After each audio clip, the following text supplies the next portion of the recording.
بسم اللہ الرحمن الرحیم، السلام علیکم، آپ سبھی کو خوش آمدید۔ میں ہوں سلمان مرزا اور آپ دیکھ رہے ہیں میرا یوٹیوب چینل اور Facebook page sum up with Salman Mirza. حضور والا کیا حال ہیں، کیسے ہیں آپ لوگ؟ میں امید کرتا ہوں، دعا کرتا ہوں آپ جہاں ہوں خیر و عافیت سے ہوں، صحت مند ہوں، تندرست ہوں۔ اور یہ ویڈیو دیکھنے کے لیے آپ سبھی نے اپنا قیمتی وقت نکالا ہے۔ ویڈیو کے آغاز میں تہہ دل سے آپ سبھی کا میں شکریہ ادا کرتا ہوں۔ جناب قدیر کے حوالے سے بڑی حیران کن خبر سامنے آ رہی ہے۔ قدیر جب سے پاکستان آیا، جب سے اس کی بیوی کو انتہائی بے دردی کے ساتھ قتل کسی اور نے نہیں بلکہ اسی کی والدہ نے کیا تھا، جب سے وہ پاکستان آیا ہے تب سے وہ ڈسکا سیالکوٹ میں نہیں بلکہ اپنے سسر کے ساتھ رہ رہا تھا، یعنی اپنے سسرال والوں کے ساتھ رہ رہا تھا، زارا کے والد کے ساتھ رہ رہا تھا۔ لیکن اب ان کے درمیان ایسی لڑائی ہوئی ہے، ایسے اختلافات نکل کر سامنے آئے کہ اپنے بیٹے کو، 2.5 سال کے بیٹے شافی کو چھوڑ کے قدیر جو ہے وہ اپنا سسرال چھوڑ کے کہاں چلا گیا۔ آج کی ویڈیو کے اندر، آج کی ولاگ میں اس پر ذرا ڈیٹیل میں بات کریں گے، اور ساتھ ساتھ جب قدیر کو پولیس اسٹیشن بلایا گیا، قدیر سے بڑے سخت قسم کے سوالات کیے گئے، اس سے کچھ سوال جواب کیے گئے، اس کے ساتھ اس کے موبائل سے ایک ویڈیو بھی برآمد ہوئی، اور ویڈیو کسی اور کی نہیں بلکہ زارا کی تھی۔ یہ اس کے مرنے سے کچھ دیر پہلے کی آخری ویڈیو تھی۔ اس ویڈیو کے بارے میں اس سے سوال جواب کیا گیا، اور بڑے کامن قسم کے سوالات جو آپ کے ذہن میں، میرے ذہن میں، کہ بھائی جب آپ کو پتا تھا کہ آپ کی بیوی کے وہاں پر زندگی خطرے میں ہے تو آپ نے کیوں فورس کیا، آپ نے کیوں اس کو مجبور کیا کہ اپنے سسرال جا کے کچھ دن گزار لو، جب آپ کو اچھے سے پتا تھا کہ آپ کی والدہ کالا جادو بھی کرتی ہیں، آپ کی والدہ آپ کی بیگم کو پسند نہیں کرتی ہیں، آپ کی بہن آپ کی بیگم کو پسند نہیں کرتی ہے۔ اس طرح کے جب سوالات کیے گئے تو قدیر نے اس پر کیا جواب دیا، اور بالآخر قدیر اچانک کہاں غائب ہو گیا؟ کیا اس پر پولیس نے شک کا اظہار کر دیا ہے؟ اس کے والد یعنی اس کے سسر نے اس پر عدم اعتماد کا اظہار کر دیا ہے؟ اس پر آج ذرا ڈیٹیل میں بات کریں گے، لیکن آگے بڑھنے سے پہلے ہمیشہ کی طرح آپ سے درخواست ہے کہ اگر آپ نے چینل سبسکرائب نہیں کیا، سلمان مرزا آفیشیل میرے یوٹیوب چینل کو سبسکرائب ضرور کیجیے گا، بیل آئیکن ضرور دبائیے گا۔ میں اس کیس کے بارے میں جو بھی اپڈیٹس ہوتی ہے وہ انسٹاگرام کی سٹوریز پر لگاتا رہتا ہوں، تو اگر آپ نے مجھے انسٹاگرام پر فالو نہیں کیا تو salman.mrza یہ میرا انسٹاگرام اکاؤنٹ ہے، چاہیں تو آپ فالو کر لیجئے۔ جو میسج آپ کریں گے، کوشش میری یہی ہوگی کہ آپ کے میسج کا رپلائی میں ضرور کروں۔ جناب سب سے پہلے جب میں نے قدیر کی تصویر آپ سے شیئر کی، میں نے کہا کہ جناب قدیر اپنی جو بیگم ہے اس کی قبر پر آیا تھا، اپنے بیٹے کو گود میں لے کے، بائک پر وہ بیٹھا ہوا تھا، گود میں اس کا بیٹا تھا، دونوں نے ایک دوسرے کو گلے لگایا ہوا تھا۔ وہ انتہائی دردناک منظر تھا، انتہائی خوفناک قسم کا منظر تھا، یقین جانیے انسان کی آنکھوں میں آنسو آ جائے۔ لیکن پچھلے دنوں ہوا یہ کہ قدیر نے جب کچھ صحافیوں سے بات چیت کی، جب میں نے اپنے رپورٹر سے کہا تھا کہ یار ان سے بات کر کے دیکھو کہ اگر میرے شو میں آنا چاہیں آ جائیں، ولاگ میں آنا چاہیں آ جائیں، اپنا ورژن دینا چاہیں دے دیں، فون پر بات کرنے چاہیں کر لیں، تو ہمارے جب رپورٹر نے بات کی، اس کے ساتھ 2-3 رپورٹرز اور تھے جنہوں نے قدیر سے باقاعدہ پہلی بار بات کی تھی، کیونکہ شروع میں وہ بات نہیں کر رہا تھا، اور رپورٹرز بھی اس سے بات کرنا اس لیے بھی نہیں چاہ رہے تھے کہ انسان کو اسپیس دینا چاہیے، اتنی بڑی قیامت اس پر گزری ہے۔ جب اس نے بات کی، اس گفتگو کے دوران میں نے ایک ویڈیو بھی بنائی تھی، میں نے کہا تھا کہ آخری سوال جب اس سے کیا گیا کہ کیا ایسے کوئی چانسز ہیں، پاسبلٹیز ہے کہ آپ اپنی والدہ کو معاف کر دیں، تو اس نے کہا کہ میں اس بارے میں بھی کچھ نہیں کہہ سکتا، ہو سکتا ہے میں کر دوں، کیونکہ میری والدہ کا اس میں زیادہ قصور نہیں ہے، اصل قصور جو ہے وہ میری بہن کا ہے۔ یاسمین نے اس میں ایک کہتے ہیں کہ اس میں منصوبہ ساز کا کردار ادا کیا۔ یہ بات شاید زارا کے والد صاحب کو کافی زیادہ بری لگی، اور بری لگنی چاہیے۔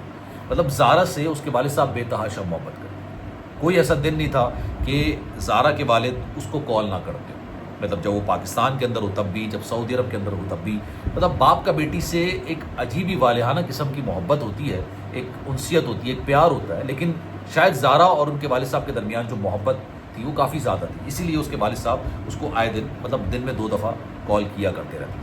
ان کے والد نے ایک بیان دے دیا، میں نے اس پر بھی ویڈیو بنائی تھی اور آپ کو بتایا تھا۔ ان کے والد نے کہا ہے کہ میں اس بارے میں کچھ نہیں کہہ سکتا کہ میرا داماد جو ہے وہ اپنی والدہ کا ساتھ دے گا یا نہیں۔ مطلب ایک بڑی کامن سی بات ہے، آپ کے ذہن میں بھی سوال ہوگا کہ یار اتنا اندھوناک واقعہ ہوا ہے، اتنا بڑا سانیہ ہوا ہے، ایک لڑکی کو کاٹ پیٹ کے اس کی جسم کے حصے کر کے اس کو ندی میں پھینک دیا گیا، اس کے سر کو کالا جادو کے لیے استعمال کرنے کے لیے چھت پہ لے گئے، اس کو دھوپ میں رکھا تاکہ اس پر کالا جادو کیا جا سکے۔ سوچئے، مطلب یہ بڑا ہی خوفناک قسم کا معاملہ ہے، کسی بھی ایک انجان لڑکی کے ساتھ بھی اگر ہونا تو آپ کا دل کانپ اٹھے گا۔ اب سوچئے جس کی بیگم کے ساتھ ہوا، جس کی بیٹی کے ساتھ ہوا، وہ ان لوگوں کو کیسے معاف کر سکتا ہے جنہوں نے اتنا بڑا ظلم کر دیا، اتنی بڑی قیامت لا کے کھڑی کر دی۔ تو جب قدیر نے یہ بیان دیا تو اس کے بعد پھر اس کے والد صاحب کو بھی بیان دینا پڑ گیا، اور انہوں نے کہا کہ جناب مجھے نہیں پتا کہ میرا جو داماد ہے وہ اپنی والدہ کا ساتھ دے گا یا نہیں دے گا، اس میں کسی کو شک نہیں ہونا چاہیے تھا کہ یار یہ ساتھ نہیں دے گا اور کبھی معاف نہیں کرے گا. لیکن جب قدیر نے خود کہا کہ میں اس بارے میں کچھ نہیں کہہ سکتا ابھی, تو آپ اندازہ لگا لیجیے کہ کہیں نہ کہیں اس کے دل کے کسی کونے کے اندر یہ بات ہے کہ شاید میں اپنی والدہ کو معاف کر دوں. تو اسی لیے ان کے درمیان اختلافات ہوئے, اور آبویسلی جس کی بیٹی گئی ہے اسی کو دکھ ہوتا ہے. اس کے دکھ کا اندازہ کوئی نہیں لگا سکتا. جو یہ بات کرتے ہیں کہ ہم اس کے دکھ کا اندازہ لگا سکتے ہیں, نہیں, غلط بات ہے. کیونکہ جس کے گھر کے اندر سے بیٹی گئی ہوتی ہے نا, اس کو زیادہ بہتر طریقے سے پتا ہوتا ہے. اب جناب جب قدیر کو بلایا گیا, جب قدیر کو بلا کے پوچھا گیا کہ بھائی ایسی کیا وجوہات تھی, کیا مجبوری تھی, کیا معاملات تھے, کیا ایسی چیزیں تھیں جس کی وجہ سے آپ کو اپنی بیوی کو اپنے سسرال بھیجنا, اس کے سسرال بھیجنا پڑ گیا, یعنی اپنے گھر بھیجنا پڑ گیا. وہ پاکستان آئی تھی, وہ یہاں پر رہتی, اس میں کوئی مسئلہ نہیں تھا. اچھا, کچھ لوگ یہ بات کر رہے تھے کہ یار یہ معاملہ صرف پیسے جمع کرانے کا ہے. میں آپ کو شروع دن سے یہ بات کر رہا ہوں, مختلف لوگ مختلف کہانیاں آپ کو سنا رہے ہیں. میں نے آپ کو تصاویر بھی دکھا دی قدیر کی اس کے بیٹے کے ساتھ. میں نہیں دکھانا چاہتا تھا, پہلے میں نے آپ کو بتایا, کچھ لوگوں نے کہا ایسا نہیں ہے, پھر میں نے تصویر دکھا دی. اب میں نے آپ کو یہ بھی بتائی تھی بات کہ ایسا نہیں ہے کہ یہ پیسے اکاؤنٹ میں ڈلوانے والا معاملہ. 70,000 روپے ہر مہینے اپنی ماں کے اکاؤنٹ میں ڈلواتا تھا. اور سوچئے ایک ماں جس کو ہر چیز میسر ہو, ریٹائرڈ ہو جاتے ہیں نا جب لوگ, بوڑھے ہو جاتے ہیں ماں باپ, ان کے زیادہ خرچے نہیں ہوتے. ان کے خرچے یہ ہوتے ہیں کہ یار اپنے نواسوں کو, اپنے پوتوں کو, اپنی نواسیوں کو, اپنی پوتیوں کو کوئی چیز لا کے دے دیں, اپنا خرچہ اٹھا لیں. میڈیسنس بھی آپ کو لا کے دی جا رہی ہوتی ہیں آپ کے بچوں کی جانب سے, تو بنیادی طور پر آپ کا کوئی خرچہ نہیں ہوتا. لیکن اس کے باوجود 70,000 روپے ہر مہینے وہ اپنی والدہ کو بھیجتا تھا, اور اپنی بیوی کو دیگر پیسے بھیجتا کرتا تھا, مطلب اپنی جو اس کے خرچ ہوتے تھے. میں یہ نہیں مانتا کہ پوری کی پوری تنخواہ وہ زارا کو دے دیا کرتا تھا. ہر ایک کے اپنے اپنے خرچے ہوتے ہیں, وہ اس کو اسی حساب سے خرچے بھیج دیا کرتا ہوگا. تو یہ معاملہ پیسوں کا نہیں تھا, یہ معاملہ اس چیز کا نہیں تھا جس چیز کی بات کی جا رہی. تو اس سے سوال کیا گیا کہ یار ایسا کیوں کیا آپ. اب آبویسلی وہ تو جب انویسٹیگیٹنگ رپورٹ جو ہے وہ سامنے آئے گی, انویسٹیگیشن رپورٹ, اس سے پتہ چلے گا کہ جناب اس نے کیا جواب دیا. لیکن پولیس جو ہے نا وہ اس کے بیانات سے مطمئن نظر آتی نہیں تھی. غالباً جس سے انویسٹیگیشن کر رہے ہیں وہ اس کے جوابات سے مطمئن نہیں تھے, کیونکہ اس کا اس کے پاس جواب نہیں تھا کہ اس نے اپنی بیوی کو ایک ایسے گھر میں کیوں بھیج دیا جو بعد میں کسائی خانہ ثابت ہوا, جہاں پر اس کی بیگم کو بے دردی کے ساتھ مارا گیا, کاٹا گیا, جہاں پر اس کی بیوی کے سر کو کالا جادو کے لیے استعمال کیا گیا.